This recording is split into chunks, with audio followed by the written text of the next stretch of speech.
The city of New York is largely considered the top terror target in America, and an explosion in the city's Chelsea neighborhood Saturday evening immediately set off fears another attack. The concerns were heightened in part because officials found a second suspicious device nearby, and hours earlier a pipe bomb exploded next to a charity race a few miles away at the Jersey Shore. The explosion that rocked the crowded Manhattan neighborhood injured dozens but caused no immediate fatalities, and the possibly explosive device discovered blocks away was safely removed early Sunday. Still, a stern-faced Mayor Bill de Blasio felt the need to rule out any terror connections at a press conference late Saturday, citing no credible and specific threat, but he still called the blast an intentional act. De Blasio said the Chelsea explosion had no terrorist connection and wasn't related to a pipe bomb explosion earlier Saturday in Seaside Park, New Jersey, that forced the cancellation of a charity run. "Now, I want to be clear, whatever the cause, whatever the intention here, New Yorkers will not be intimidated," the mayor said. "We are not going to let anyone change who we are or how we go about our lives." At a press conference Sunday morning, New York Governor Andrew Cuomo said he had spoken with New Jersey Governor Chris Christie, and so far the explosives did not appear to be similar. He noted that 1,000 additional law enforcement officers were being deployed after the Saturday night blast in Chelsea, a primarily residential neighborhood on Manhattan's West Side that's known for its art galleries and large gay population. He encouraged New Yorkers to go about their day as usual. "We're not going to let them win," Cuomo said at the scene. "We're not going to let them instill fear." It was unclear who was behind the blasts in New York and New Jersey, and what motivated them. A law enforcement source tells CBS News senior investigative producer Pat Milton that while no suspect nor motive has been established, terrorism has not definitively been ruled out as a possibility. Fire Commissioner Daniel Negro said a total of 29 people were injured in the Chelsea blast. He said one person's injuries were serious and the rest were minor. No one was injured in the explosion in Seaside Park. Despite de Blasio's attempt to calm the public, law enforcement sources told CBS News the Joint Terrorism Task Force is ramping up operations in New York. The second device that officers investigated 4 blocks from the Chelsea scene was a pressure cooker with a cell phone and wires attached, and was found in a plastic bag. The device was found inside a plastic bag on West 27th Street. The device was removed with a robot and taken to a department firing range in the Bronx. The New York Times reports a second device appeared to be similar to the devices used in the Boston Marathon bombing. The explosion that rocked a bustling Chelsea neighborhood appeared to have come from a construction toolbox in front of a building.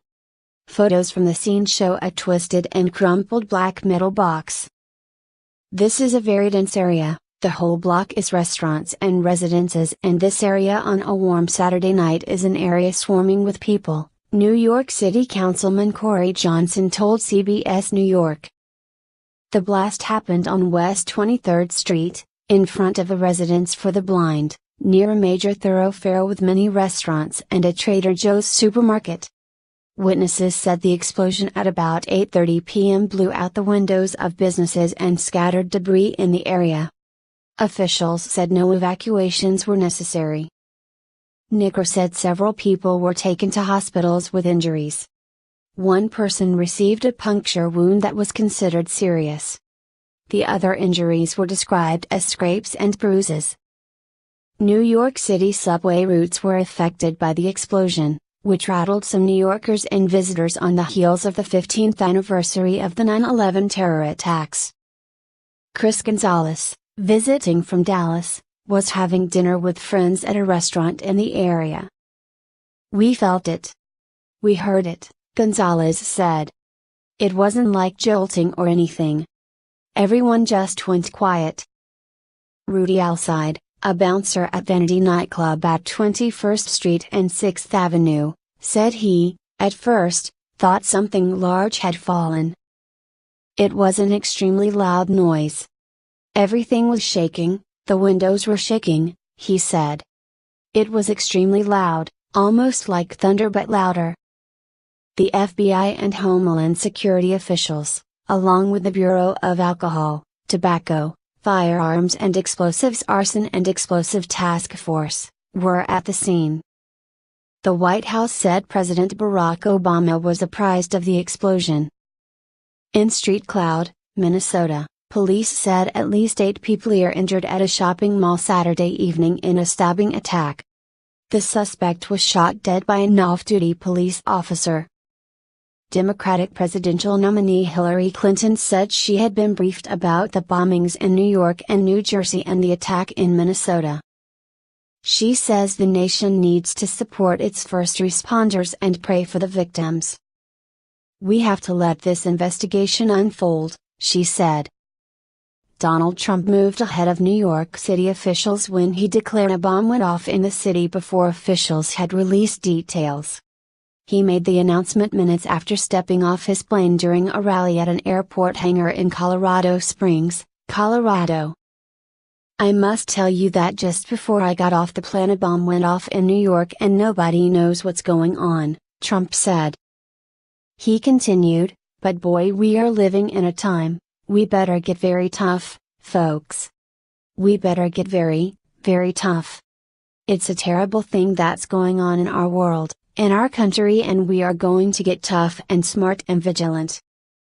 The Republican presidential nominee made the comments around 9:10 p.m., shortly after the explosion and as emergency officials responded to the blast. A spokeswoman for Trump did not respond to an email asking whether he was briefed about it before taking the stage. The Manhattan blast came hours after a pipe bomb exploded in Seaside Park, New Jersey, shortly before thousands of runners were due to participate in a charity 5K race to benefit Marines and sailors.